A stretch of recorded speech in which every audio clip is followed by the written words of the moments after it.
नमस्कार और स्वागत है इस खास चर्चा में। नमस्कार। आज हम धमनी रक्त गैस या एबीजी रिपोर्ट, सुना तो बहुत है इसके बारे में, खासकर जो लोग आईसीयू या गंभीर बीमारियों से वाकिफ हैं, पर ये रिपोर्ट है बड़ी, क्या कहते हैं, उलझाने वाली। हाँ, बिल्कुल नंबर ही नंबर दिखते हैं। तो आज का हमारा मिशन है कि इन नंबरों और जो मुश्किल से शब्द हैं उनके पीछे का मतलब समझें। हाँ, मतलब ये रिपोर्ट असल में बताती क्या है शरीर के बारे में? ये बताती है कि शरीर के अंदर ऑक्सीजन का स्तर कैसा है, कार्बन डाइऑक्साइड ठीक से निकल पा रही है या नहीं, और सबसे जरूरी, खून का एसिड बेस संतुलन वो बना हुआ है या बिगड़ गया है। अच्छा। और हमारी ये जो बातचीत है, ये हमने जो विशेषज्ञ व्याख्यान और प्रेजेंटेशंस देखे सुने हैं उनके मुख्य पॉइंट्स पर आधारित हैं। बढ़िया। तो मकसद यह है कि भाई चाहे कोई हेल्थ केयर से जुड़ा हो या बस जानना चाहता हो, इस जरूरी टेस्ट को, मतलब एबीजी को, बेहतर समझ सके। बिल्कुल। तो चलिए शुरू करते हैं। सबसे पहले ये एबीजी होता क्या है? ये एबीजी यानी आर्टीरियल ब्लड गैस, नाम से ही पता चल रहा है। आर्टीरियल मतलब धमनी से, आर्टरी से। हाँ, जो साफ खून ले जाती है। हाँ, वो खून की नली जो साफ खून दिल से शरीर तक ले जाती है, उसी से खून का नमूना सैंपल लिया जाता है। फिर लैब में उस खून में मुख्य तौर पे 4 चीजें मापते हैं। 4 चीजें कौन कौन सी? एक तो पीएच मतलब खून कितना एसिडिक है या एल्कलाइन, दूसरा पीओ2 मतलब खून में ऑक्सीजन का प्रेशर कितना है, तीसरा पीएसीओ2 कार्बन डाइऑक्साइड का प्रेशर, और चौथा HCO3- यानी बाइकार्बोनेट। Okay, bicarbonate. ये एसिड बेस वाली चीज है ना? हाँ, ये एसिड बेस संतुलन में बहुत महत्वपूर्ण है। मैंने जो स्रोत देखे उनमें वीबीजी का भी जिक्र था। वीबीजी, क्या ये एबीजी का कोई विकल्प है? क्या फर्क है दोनों में? हाँ, वीबीजी यानी वीनस ब्लड गैस, इसमें धमनी की बजाय नस से, वेन से खून लेते हैं। मतलब जो खून वापस दिल की तरफ आ रहा है। अच्छा। वीबीजी लेना मतलब सैंपल लेना कम दर्दनाक होता है, आसान भी है, और कुछ स्थितियों में जैसे इमरजेंसी वगैरह में पहली जांच के लिए वीबीजी से धमनी के पीएच और पीएसीओ2 का ठीक-ठाक अंदाजा लग जाता है। अंदाजा लग जाता, मतलब एकदम सटीक नहीं? नहीं, थोड़ा फर्क होता है। आमतौर पर वीबीजी का पीएच आर्टीरियल पीएच से थोड़ा सा कम होता है, लगभग 0.03 से 0.05 यूनिट कम, और पीसीओ2 जो है वो आर्टीरियल पीसीओ2 से थोड़ा ज्यादा होता है, करीब 3 से 8 mmHg ज्यादा। तो फिर एबीजी ज्यादा क्यों इस्तेमाल होता है, खासकर जो वो ज्यादा दर्दनाक है? बीबीजी में क्या कमी है? जो मुख्य कमी है वो है ऑक्सीजन की जानकारी। वीबीजी से खून में ऑक्सीजन का लेवल मतलब PaO2 वो सही पता नहीं चलता। क्यों? क्योंकि नसों के खून में तो शरीर के टिश्यूज ऑक्सीजन इस्तेमाल कर चुके होते हैं ना, तो ऑक्सीजन कम हो जाती है। इसलिए अगर मरीज की ऑक्सीजन स्थिति का एकदम सही आकलन करना है, खासकर ये जानना है कि फेफड़े ठीक से काम कर रहे हैं या नहीं, तो फिर एबीजी ही स्टैंडर्ड जांच है। समझ गया। ऑक्सीजन की सटीक जानकारी चाहिए तो एबीजी जरूरी है। अच्छा, स्रोत ये भी कह रहे थे कि सैंपल लेने और उसे संभालने में बहुत ध्यान रखना पड़ता है, गलतियां हो सकती हैं। क्या वाकई छोटी छोटी बातों से इतना फर्क पड़ जाता है? बिल्कुल पड़ जाता है, बहुत ज्यादा। मतलब सैंपल लेने से लेकर लैब तक पहुंचाने और फिर उसका विश्लेषण करने तक, किसी भी स्टेप पर अगर चूक हो गई तो नतीजे बिल्कुल बदल सकते हैं। और फिर इलाज गलत हो सकता है। हाँ, जाहिर है, इलाज गलत दिशा में जा सकता है। तो ऐसी कौन सी आम गलतियां जिनके बारे में पता होना चाहिए? कई हैं। एक तो बहुत आम है, हेपरिन का ज्यादा इस्तेमाल। हेपरिन? वो तो खून पतला करने के लिए होता है ना, ताकि थक्का ना जमे। हाँ बिल्कुल, वो सिरिंज में होता है ताकि सैंपल क्लॉट ना हो। लेकिन अगर उसकी मात्रा जरा भी ज्यादा हो जाए तो वो खून के सैंपल को डाइल्यूट कर देता है, पतला कर देता है। उससे क्या होगा? उससे बाइकार्बोनेट यानी HCO3- और PaCO2 दोनों ही असल से कम दिख सकते हैं रिपोर्ट में, आर्टिफिशियल कमी। अच्छा, और हवा के बुलबुले, वो तो बहुत ही छोटी चीज लगती है। सुनने में छोटी लगती है पर असर इसका भी बड़ा हो सकता है। अगर खून के सैंपल में हवा के बुलबुले रह गए तो क्या होगा? खून के सैंपल में ऑक्सीजन ज्यादा होती है खून से। हाँ। तो हवा की ऑक्सीजन खून में घुल जाएगी और PO2 रिपोर्ट में बढ़ावा दिखेगा, गलत तरीके से। और CO2 का क्या होगा? उसका उल्टा, खून में CO2 हवा से ज्यादा होती है, तो खून की CO2 बुलबुले में निकल जाएगी और PaCO2 रिपोर्ट में कम दिखेगा। बाप रे, मतलब एक छोटे से बुलबुले से ऑक्सीजन ज्यादा और CO2 कम दिख सकती है। बिल्कुल। और अगर सैंपल लैब तक पहुंचने में देर हो जाए? हाँ, देरी से क्या होता है? देरी भी एक प्रॉब्लम है। देखिए, खून निकालने के बाद भी खून की कोशिकाएं, सेल्स, वो जिंदा रहती हैं।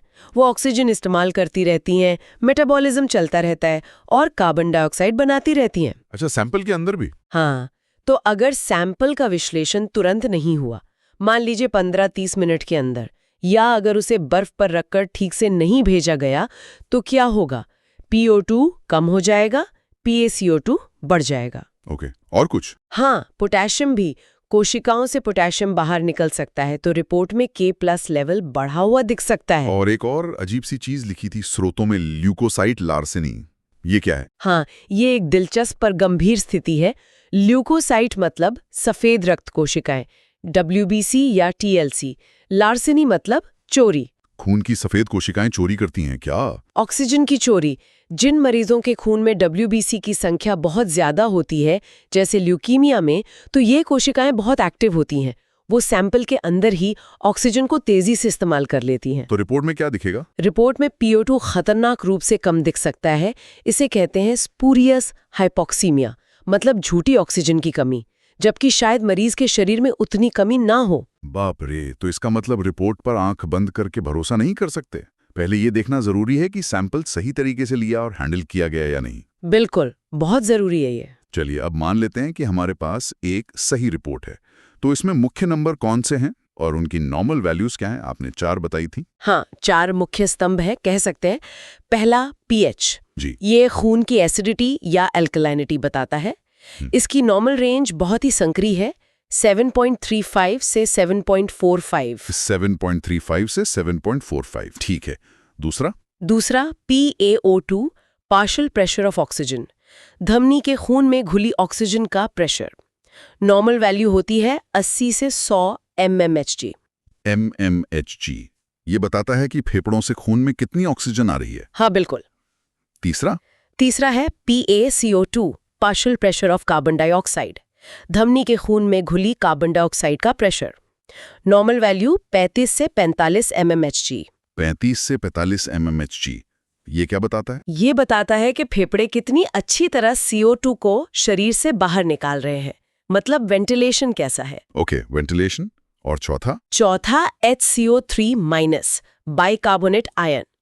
ये एक बहुत जरूरी बफर है जो pH को स्थिर रखने में मदद करता है, और इसका कंट्रोल मुख्य रूप से किडनी करती है। नॉर्मल वैल्यू है 22 से 26 mmol लीटर। 22 से 26 mmol लीटर। ठीक है। आपने pH की रेंज बताई 7.35 से 7.45, जो बहुत ही छोटी रेंज लगती है। ये इतनी जरूरी क्यों है कि शरीर इसे इतने नैरो रेंज में रखता है? ये इसलिए इतनी जरूरी है क्योंकि हमारे शरीर में लगभग सारी केमिकल रिएक्शंस जो भी काम होते हैं वो एंजाइम करते हैं, और ये एंजाइम प्रोटीन होते हैं जिनका एक खास 3D स्ट्रक्चर होता है। और ये स्ट्रक्चर pH के लिए बहुत सेंसिटिव होता है।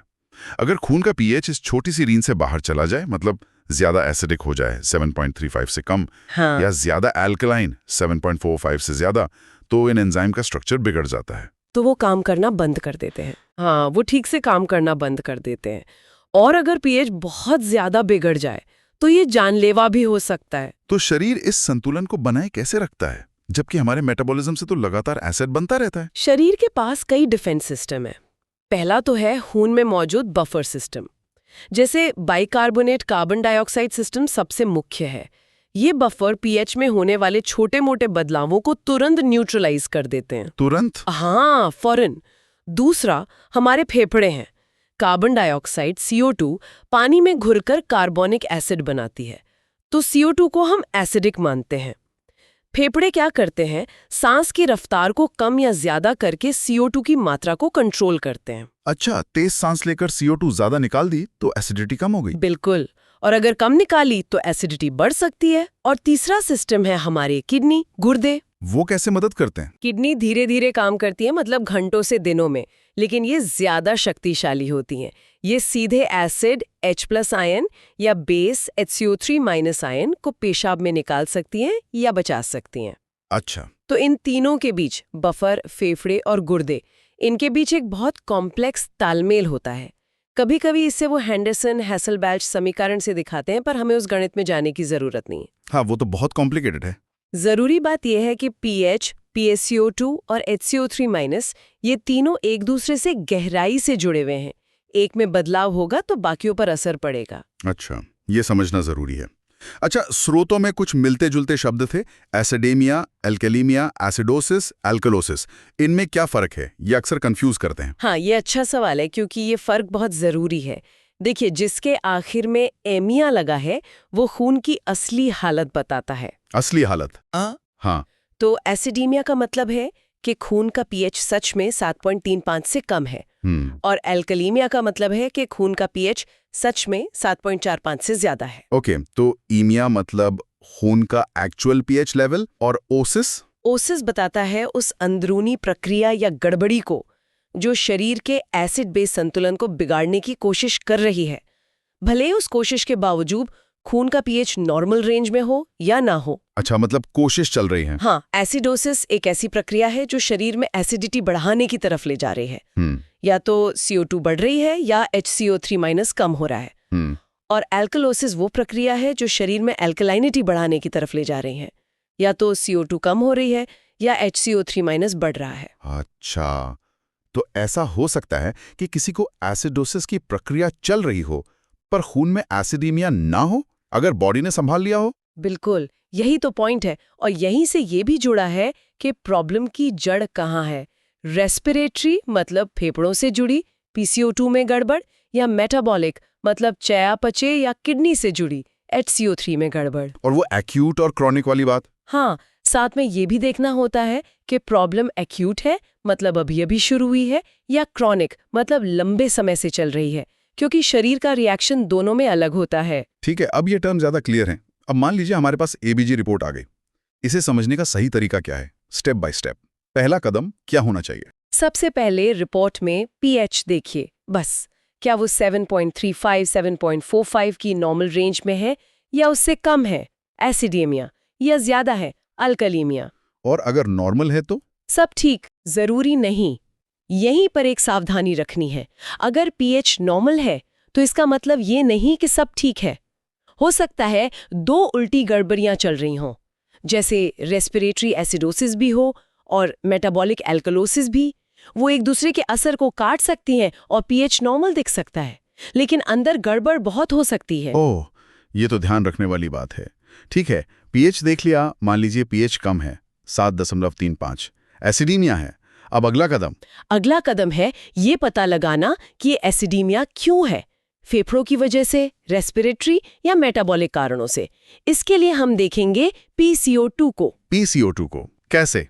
इसके लिए एक बहुत काम का नियम है, याद रखने के लिए रोम कहते हैं उसे, ROME। ROME, ये क्या है? Respiratory opposite, metabolic equal. Respiratory opposite, metabolic equal मतलब ये कि अगर पीएच और PCO2 उल्टी दिशा में जा रहे हैं, एक ऊपर एक नीचे, तो प्रॉब्लम रेस्पिरेटरी है। जैसे पीएच कम है, एसिडीमिया, और PCO2 ज्यादा है, नॉर्मल से ऊपर, ये एक दूसरे के ऑपोजिट हुए ना। हाँ। तो इसका मतलब है कि प्राइमरी प्रॉब्लम रेस्पिरेटरी एसिडोसिस है, मतलब फेफड़े ठीक से CO2 बाहर नहीं निकाल पा रहे।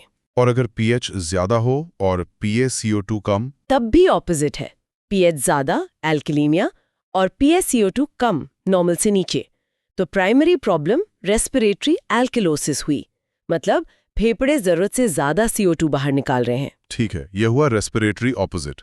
और मेटाबॉलिक इक्वल का क्या मतलब? अगर पीएच और PaCO2 एक ही दिशा में जा रहे हैं, दोनों ऊपर या दोनों नीचे, तो प्रॉब्लम ज्यादातर मेटाबॉलिक होती है। जैसे पीएच कम है, एसिडीमिया, और PaCO2 भी कम है, नॉर्मल से नीचे, दोनों एक ही दिशा में गए। हाँ, दोनों कम। तो यहाँ प्राइमरी प्रॉब्लम मेटाबॉलिक एसिडोसिस हो सकती है। और PaCO2 का कम होना क्या है? वो फेफड़ों की कोशिश है कंपेंसेशन, क्षतिपूर्ति करने की। अच्छा। और अगर दोनों ज्यादा हो, पीएच भी ज्यादा, PaCO2 भी ज्यादा, तो प्राइमरी प्रॉब्लम मेटाबॉलिक एल्कलोसिस हो सकती है, और PaCO2 का बढ़ना फेफड़ों का कॉम्पेंसेटरी रिस्पॉन्स है। समझ गया?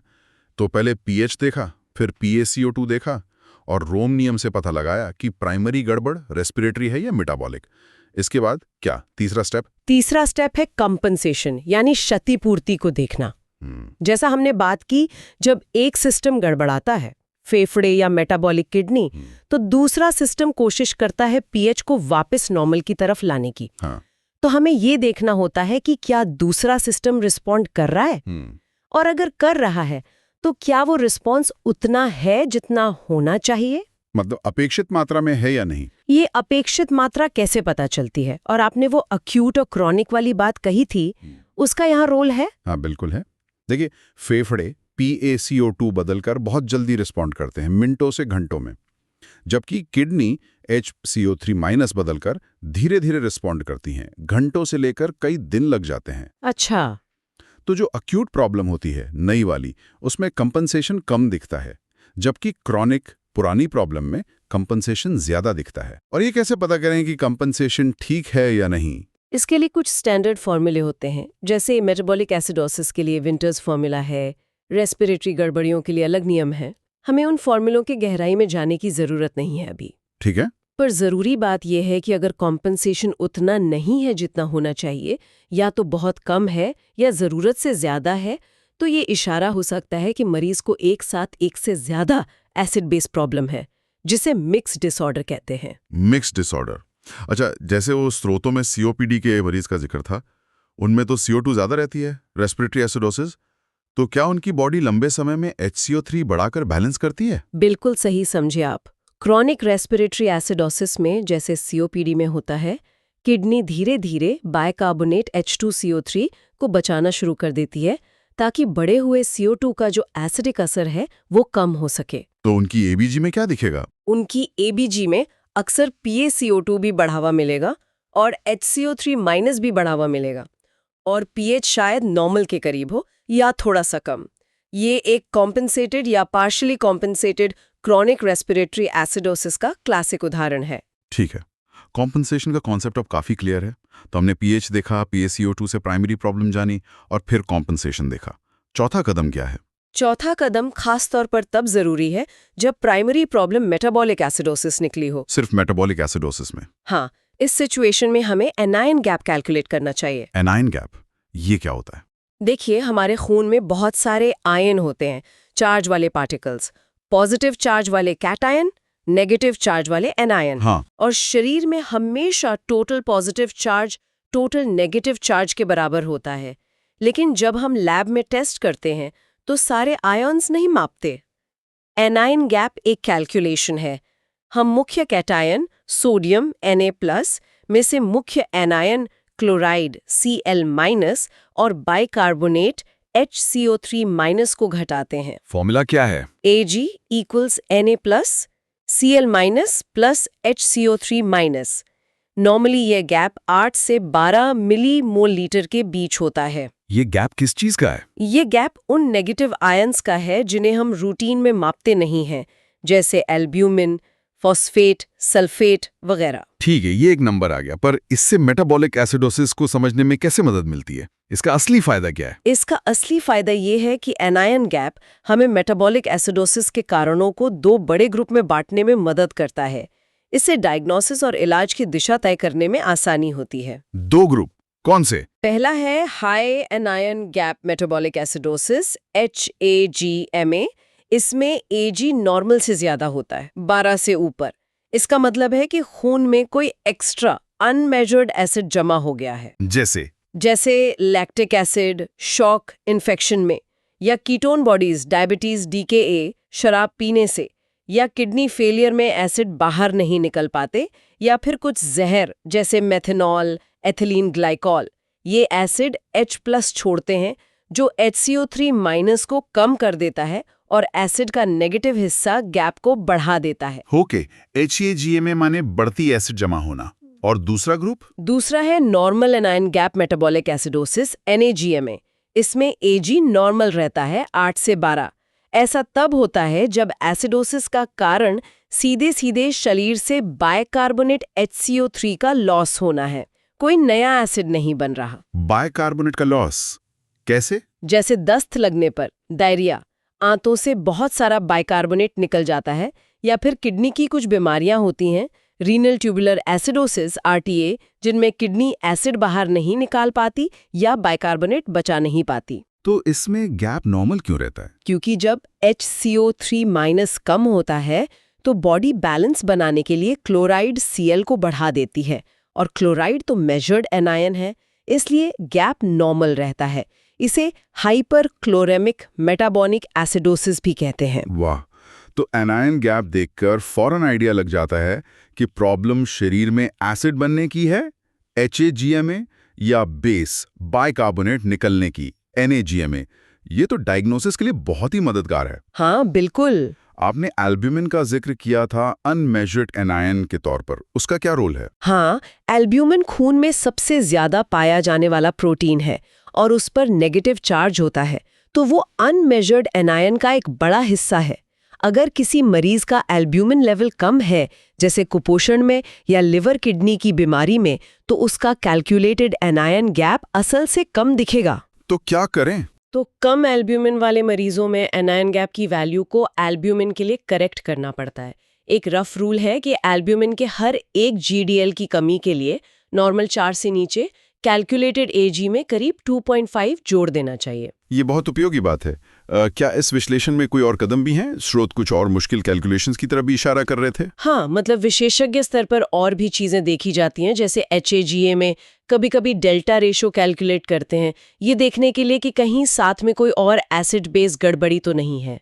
या नैग्मा में दस्त और RTA में फर्क करने के लिए कभी-कभी पेशाब के आयन यानी यूरिन एनायन गैप देखने पड़ते हैं। अच्छा, पर वो थोड़ी और गहराई की बातें हैं। रूटीन में ये 4 मुख्य कदम pH, PaCO2 रोम, कंपेंसेशन और जरूरत पड़े तो एनायन गैप, इनसे ही काफी जानकारी मिल जाती है। ठीक है। तो ये थे एसिड बेस विश्लेषण के मुख्य चरण। अब ABG का जो दूसरा बड़ा हिस्सा है, ऑक्सीजनेशन, उस पे आते हैं। आपने PO2 के बारे में बताया था। हाँ, PO2 नॉर्मल 80 से 100 mmHg ये बताता है कि धमनी के खून में कितनी ऑक्सीजन घुली हुई है, और अगर ये कम है तो उसे हाइपोक्सीमिया कहते हैं। इसके भी लेवल होते हैं क्या? Mild, moderate? हाँ, इसे गंभीरता के आधार पर बांटते हैं। माइल्ड PO2 60 से 90, मॉडरेट PO2 40 से 59 और सिवियर PO2 40 से कम। लेकिन सिर्फ PO2 का नंबर देखना ही काफी नहीं है। और क्या देखना पड़ता है? मतलब PO2 कम है तो कम है, इसमें और क्या खास बात है? खास बात है कॉन्टेक्स्ट, मतलब ये देखना कि मरीज कितनी ऑक्सीजन सपोर्ट पर है। मान लीजिए किसी का PO2 80 mmHg है, सुनने में नॉर्मल लगता है। हाँ, नॉर्मल रेंज में है। लेकिन अगर वो मरीज 100% ऑक्सीजन मास्क पर है, तब ये 80 नॉर्मल नहीं है, ये बहुत खराब स्थिति है। अच्छा। इसीलिए हमें PF रेशियो देखना होता है। PF मतलब PO2/FiO2 रेशियो, यानी मरीज जो हवा सांस में ले रहा है उसमें ऑक्सीजन का कितना हिस्सा है। कमरे की हवा में कितना होता? कमरे की हवा में FiO2 होता है 0.21, मतलब 21%। ऑक्सीजन थेरेपी से इसे बढ़ाते हैं 0.4, 40%, 0.6, 60% या 1.0, 100% तक। तो PF रेशियो निकालने के लिए PO2 को FiO2 से डिवाइड करते हैं। जैसे PO2 90 है और FiO2 0.4, 40% ऑक्सीजन है, तो PF रेशियो हुआ 90/0.4 = 225। इस PF रेशियो का क्या महत्व है? ये क्या बताता है? PF रेशियो बताता है कि फेफड़े जो ऑक्सीजन दी जा रही है उसका कितनी अच्छी तरह इस्तेमाल करके उसे खून में भेज पा रहे हैं, मतलब फेफड़ों की ऑक्सीजन ट्रांसफर करने की एफिशिएंसी। नॉर्मल कितना होता है? नॉर्मल PF रेशियो 300 से 500 mmHg होता है। अगर ये 300 से कम है तो ये फेफड़ों में गैस एक्सचेंज में प्रॉब्लम का साइन है, और ये ARDS जैसी गंभीर फेफड़ों की बीमारी की गंभीरता नापने के लिए बहुत जरूरी पैरामीटर है। ARDS, acute respiratory distress syndrome. हाँ, उसी के लिए PF रेशियो से ही ARDS को माइल्ड, मॉडरेट, सीवियर में बांटा जाता है। स्रोतों में एक और टर्म था AA ग्रेडियंट, ये क्या चीज है? AA ग्रेडियंट ये क्या है? ये फेफड़ों की हवा की थैलियां है ना, एल्वियोली, उनमें जो ऑक्सीजन का प्रेशर है PaO2 और धमनी के खून में जो ऑक्सीजन का प्रेशर है PaO2, उनके बीच का अंतर है। एल्वियोली का प्रेशर कैसे पता चलता है? वो एक फॉर्मूले से कैलकुलेट करते हैं, एल्वियोलर गैस इक्वेशन, जिसमें FiO2 और PaCO2 यूज होता है। नॉर्मली स्वस्थ फेफड़ों में एल्वियोली की ऑक्सीजन आसानी से खून में चली जाती है, तो ये अंतर, ये ग्रेडियंट कम होता है। कितना कम? उम्र के साथ थोड़ा बढ़ता है, पर मोटे तौर पर ये उम्र 4 mmHg से कम होना चाहिए। और अगर ये AA ग्रेडियंट बढ़ा हुआ हो तो इसका क्या मतलब है? अगर ये बढ़ा हुआ है, मान लीजिए 15-20 mmHg से ज्यादा या उम्र के हिसाब से जो एक्सपेक्टेड है उससे ज्यादा, तो ये बताता है कि एल्वियोली से खून में ऑक्सीजन जाने में कोई रुकावट है। मतलब फेफड़ों में गैस एक्सचेंज में प्रॉब्लम है। हाँ बिल्कुल, कई फेफड़ों की बीमारियां हैं जैसे निमोनिया, फेफड़ों में पानी भरना, पल्मोनरी एडिमा, फेफड़ों की नस में क्लॉट, पल्मोनरी एम्बोलिज्म या ILD। ये सब ए ग्रेडियंट को बढ़ा देती हैं। इसकी भी कोई सीमाएं हैं? हाँ, ये FiO2 के साथ बदलता है और ICU में ज्यादातर सीरियस मरीजों में ये बढ़ा हुआ ही मिलता है। तो इसकी व्याख्या भी बाकी चीजों के साथ मिलाकर करनी चाहिए। और एक आखिरी चीज थी ऑक्सीजनेशन में सैचुरेशन गैप। हाँ, सैचुरेशन गैप। देखिए, ABG मशीन खून में ऑक्सीजन सैचुरेशन SO2 को सीधे माप सकती है, जबकि हम आमतौर पर उंगली पर वो क्लिप लगाते हैं ना, पल्स ऑक्सीमीटर। हाँ, SpO2 बताता है वो। हाँ, वो SpO2 बताता है। नॉर्मली SO2 ABG से और SpO2 पल्स ऑक्सीमीटर से लगभग बराबर होने चाहिए, अंतर 5% से कम। और अगर अंतर 5% से ज्यादा हो? अगर अंतर 5% से ज्यादा है तो उसे सैचुरेशन गैप कहते हैं, और ये इशारा हो सकता है कि खून में कोई एबनॉर्मल टाइप का हीमोग्लोबिन मौजूद है। एबनॉर्मल हीमोग्लोबिन जैसे कार्बोक्सी हीमोग्लोबिन जो कार्बन मोनोऑक्साइड पॉइजनिंग में बनता है, या मेथी हीमोग्लोबिन जो कुछ दवाइयों या केमिकल से बन सकता है। तो पल्स ऑक्सीमीटर इन्हें नहीं पकड़ पाता। पल्स ऑक्सीमीटर इन अबनॉर्मल हीमोग्लोबिन और नॉर्मल ऑक्सी हीमोग्लोबिन में ठीक से फर्क नहीं कर पाता, तो SpO2 गलत रीडिंग दे सकता है, जबकि ABG मशीन अगर उसमें कोऑक्सीमेट्री है तो वो इन सब को पहचान सकती है। वाह, तो ये ABG रिपोर्ट सिर्फ 4 नंबरों का खेल नहीं है, ये तो ऑक्सीजन और एसिड बेस की पूरी कहानी बता देती है, बहुत डिटेल्ड। हाँ, काफी जानकारी मिलती है इससे। अब जब हमने सारे स्टेप समझ लिए हैं, क्या आप वो COPD वाले मरीज का उदाहरण फिर से समझा सकते हैं ताकि ये सारी बातें एक साथ लागू होती दिखें? जरूर। मान लीजिए एक COPD के मरीज हैं जो घर पर रहते थे, पर अभी खांसी और सांस की तकलीफ बढ़ने से अस्पताल आए हैं। कमरे की हवा पर उनकी ABG रिपोर्ट आई, pH 7.34, PaCO2 55 mmHg, PaO2 65 mmHg, HCO3- 29 millimole पर लीटर। ठीक है। कदम 1, pH 7.34, नॉर्मल 7.35 7.45 से थोड़ा कम है, तो एसिडीमिया। ओके। कदम 2, प्राइमरी समस्या रोम, PaCO2 देखते हैं, 55 है जो नॉर्मल 35-45 से ज्यादा है, pH कम है, PaCO2 ज्यादा है, ऑपोजिट डायरेक्शन। तो रोम के हिसाब से प्राइमरी प्रॉब्लम क्या हुई? Respiratory acidosis. बिल्कुल, रेस्पिरेटरी एसिडोसिस। COPD में ये कॉमन है क्योंकि CO2 ठीक से बाहर नहीं निकल पाती। ठीक है। अगला कदम? कदम 3, कंपनसेशन। रेस्पिरेटरी एसिडोसिस के लिए कंपनसेशन क्या होना चाहिए? मेटाबॉलिक एल्कलोसिस, मतलब HCO3- का बढ़ना। यहाँ HCO3- कितना है? 29, नॉर्मल 22-26 से ज्यादा है। हाँ, ज्यादा है। तो इसका मतलब किडनी कंपनसेट कर रही है, और क्योंकि HCO3- बढ़ा हुआ है और हम जानते हैं किडनी का रिस्पॉन्स धीमा होता है, तो ये इशारा है कि ये प्रॉब्लम क्रॉनिक है, पुरानी है, एकदम नई नहीं। अच्छा, और क्या ये कंपनसेशन काफी है? अब देखते हैं कि कंपनसेशन पूरा है या नहीं। क्रॉनिक रेस्पिरेटरी एसिडोसिस के लिए एक रफ रूल है कि PaCO2 में हर 10 mmH की बढ़ोतरी के लिए HCO3- लगभग 3.54 बढ़ना चाहिए। यहाँ PaCO2 नॉर्मल 40 से 15 ज्यादा है। हाँ। तो एक्सपेक्टेड HCO3 बढ़ोतरी कितनी हुई? लगभग 1.5 गुना 4 = 6 मोल पर लीटर। नॉर्मल HCO3 मान लें 24, में 6 जोड़ें तो एक्सपेक्टेड HCO3 हुआ करीब 30, रिपोर्ट में 29 है। तो ये तो करीब करीब उतना ही है। हाँ, एक्सपेक्टेड के बहुत पास है। तो ये एक क्रॉनिक, लगभग पूरी तरह से कंपनसेटेड रेस्पिरेटरी एसिडोसिस है। pH का नॉर्मल से हल्का सा कम होना 7.34 बताता है कि कंपनसेशन ने pH को बिल्कुल नॉर्मल नहीं किया है, पर करीब ले आया है। ठीक है। और चौथा कदम? Anion gap.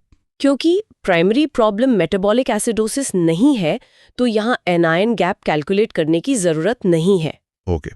और ऑक्सीजनेशन? ऑक्सीजनेशन देखते हैं। PaO2 65 mmHg है, ये नॉर्मल 80 से 100 से कम है तो माइल्ड हाइपोक्सीमिया, मरीज कमरे की हवा पर है। FiO2 0.21 तो PF रेशो हुआ 65 0.21 जो करीब 310 आता है। ये नॉर्मल रेंज 300 से 500 में है, हालांकि निचले एंड पर है। और AA ग्रेडियंट? ग्रेडियंट भी कैलकुलेट कर सकते हैं। मान लीजिए मरीज 60 साल का है तो एक्सपेक्टेड ग्रेडियंट 64 + 4 = 19 के आसपास होना चाहिए। वास्तविक गणना थोड़ी कॉम्प्लेक्स है, पर शायद इस केस में ये बड़ा हुआ मिलेगा जो COPD में गैस एक्सचेंज प्रॉब्लम को दिखाता है। तो फाइनल निष्कर्ष क्या निकला इस मरीज का? निष्कर्ष ये है कि इस मरीज को क्रॉनिक रेस्पिरेटरी एसिडोसिस है, जिसके लिए मेटाबॉलिक कॉम्पेंसेशन हो चुका है और साथ में माइल्ड हाइपोक्सीमिया है। ये तस्वीर एक COPD मरीज के लिए काफी टिपिकल है। शायद उनकी हालत अभी थोड़ी बिगड़ी हुई है। धन्यवाद। उस उदाहरण से सारे स्टेप्स वाकई क्लियर हो गए कि कैसे इन अलग-अलग नंबरों को जोड़कर एक पूरी कहानी बनाई जाती है। तो संक्षेप में कहें तो ABG विश्लेषण का असली महत्व क्या है, क्यों करते हैं? ABG एक बहुत ही पावरफुल डायग्नोस्टिक टूल है। ये हमें एक ही साथ मरीज की 3 जरूरी चीजों का सटीक पता देता है। ऑक्सीजनेशन, क्या शरीर को ऑक्सीजन मिल रही है, वेंटिलेशन, क्या CO2 ठीक से निकल रही है, और एसिड बेस स्थिति, क्या खून का pH बैलेंस में है।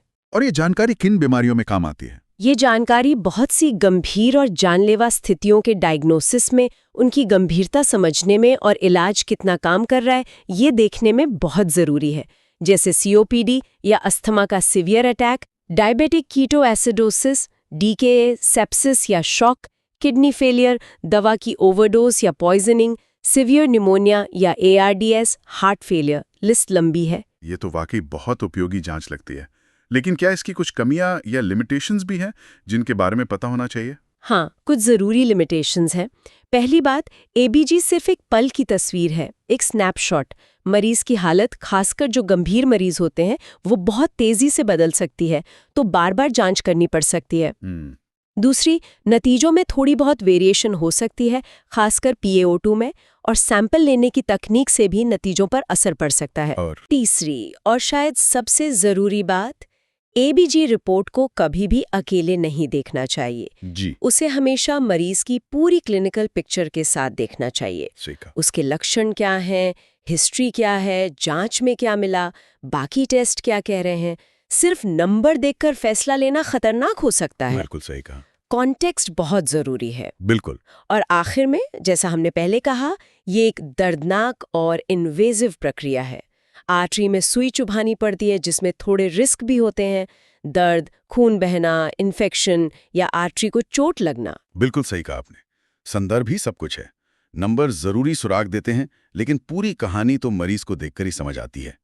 ये ABG रिपोर्ट को समझने के लिए वाकई एक बहुत ही गहन चर्चा रही। बहुत बहुत धन्यवाद। मुझे खुशी है कि हम इस मुश्किल से लगने वाले विषय को कुछ आसान बना पाएं। तो आज हमने ABG के मुख्य हिस्सों को समझा, उनकी नॉर्मल वैल्यूज जानी, सैंपल लेने में क्या गलतियां हो सकती हैं वो देखा, एसिड बेस और ऑक्सीजनेशन को स्टेप बाय स्टेप कैसे समझना है ये सीखा, और देखा कि ये जांच डॉक्टरों को गंभीर मरीजों की हालत समझने और उनका बेहतर इलाज करने में कैसे मदद करती है। सुनने के लिए आप सभी का धन्यवाद।